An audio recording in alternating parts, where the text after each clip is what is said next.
Today I'm doing a side-by-side comparison, a Beretta 1301 Tactical and an old police trade-in 870. I got this gun 15 years ago, and it was probably 15 years old at that time. It's an old pre-express Remington 870 Magnum. It was an old police gun. It's got marks from sitting in a cruiser, and it has a metal trigger guard. This was purchased in 2022. I have a video on it. It's been a journey, not all of it good. If you're shopping for a scattergun in 2025, 2026, these are some options. First up, we're going to do a simple patterning test. I've got some blank cardboard up. First thing we're going to see is one round of Federal Flight Control double-aught buck from this Beretta 1301 Tactical, about 15 yards.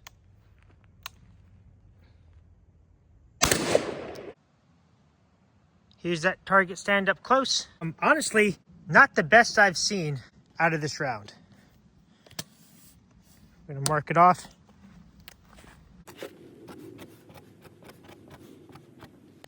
Next up, same round, Remington 870. Much tighter. In fact, I'm going to send another one in a different spot.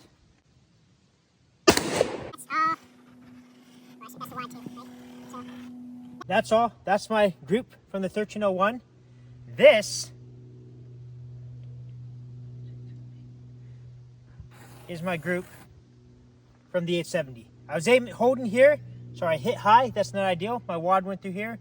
I think this is a flyer here. My second shot, I tried to aim a little lower, tried to aim here. Instead, I hit this group here. Again, it's printing a little higher. I just have a bead sight, so sometimes that's hard to, hard to really focus in on. 1, 2, 3, 4, 5, 6, 7, 8, 9.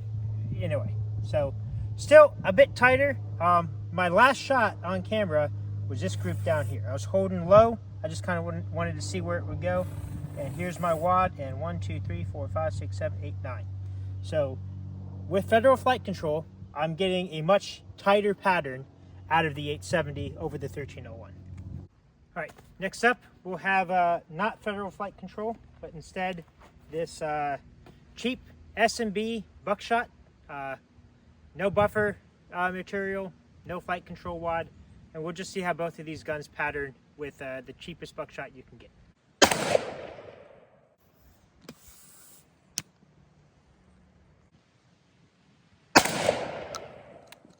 My 870 group, 1301 group. Okay. Again, honestly, about the same. I was aiming about here, so I don't know. Yeah, it's almost the exact same group, which is interesting. Theoretically, the 1301 should have a longer forcing cone, right? Better technology. You actually pay extra for that over the Ultima A300, A400, forget what it is. Anyway, the Ultima Patrol. So you pay extra for that, but it's really not giving you any more performance over a 30-year-old 870. I'm not trying to do a hit piece on the 1301. I love the gun, I do. But, I do want to kind of just present what is hype and what is utilitarian benefit. Here we have a negative target. Purpose of a negative target, it's very useful for shotgun trading because shotguns tend, no matter what you're shooting, tend to tear up your targets, tear up your backers.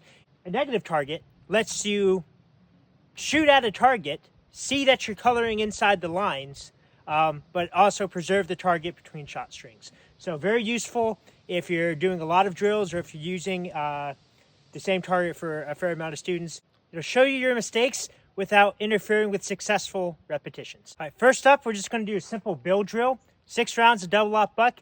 We're going to time it, see, again, if I color outside those lines. And we're going to start with the 870. Here we go. I'm going to do this from high ready, safety on.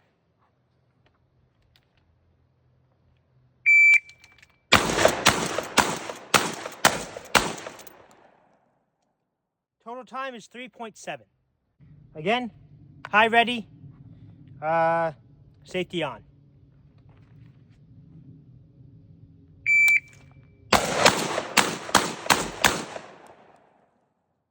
All my shots went through that A zone, so to speak. 2.99 was my time.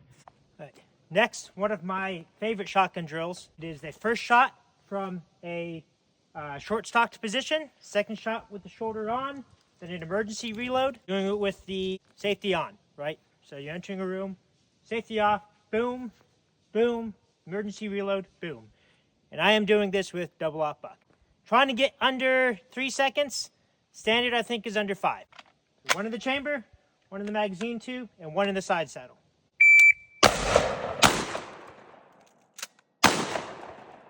And outside the lines, 3.44. Time to beat is 3.44.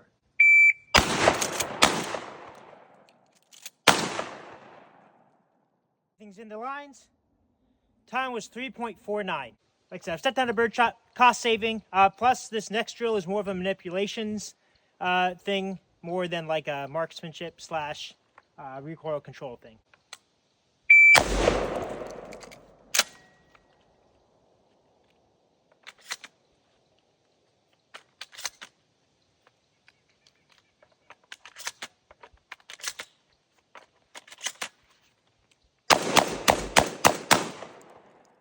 Could have been better. I was trying to do tactical pairs.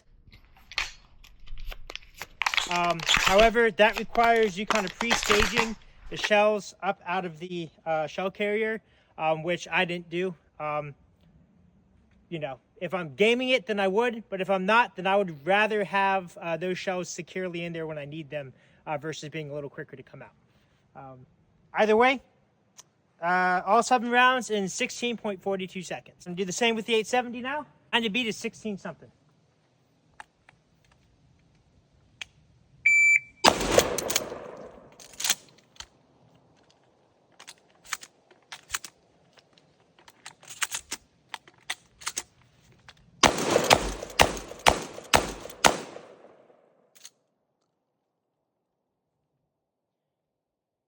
.8.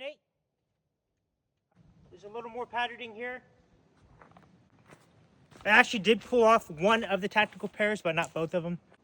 It's kind of interesting. With a pump, your only indication that you're out of ammo is a click when you're expecting a bang. With the 1301, with the semi, the recoil impulse changes a little bit. Maybe out of the corner of your eye, you can see that bolt come back.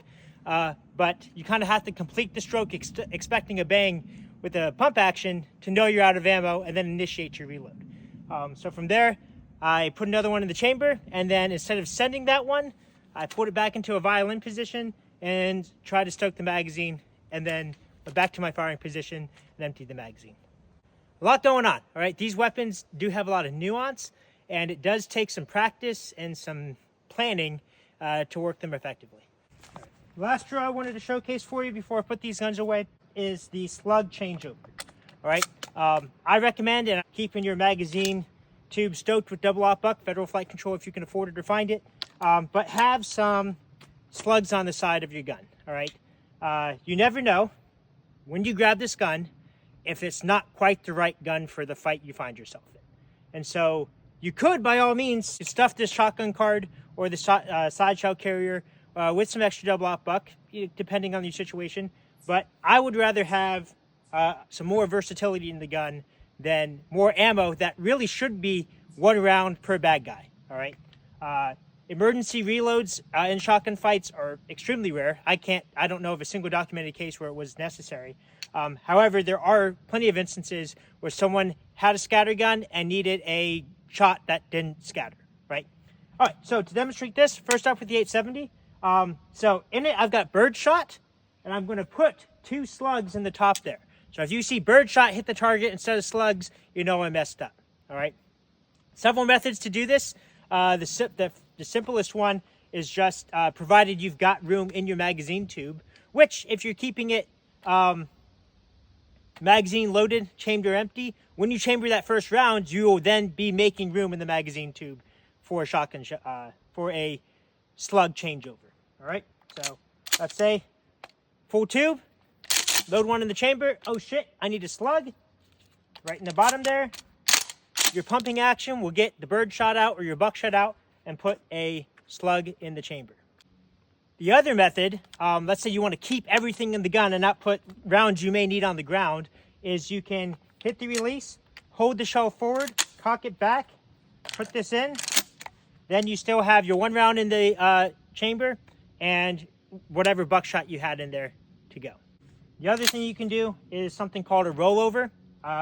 Not as efficient as simply stuffing it in the magazine tube, but chamber your round, you pull it out.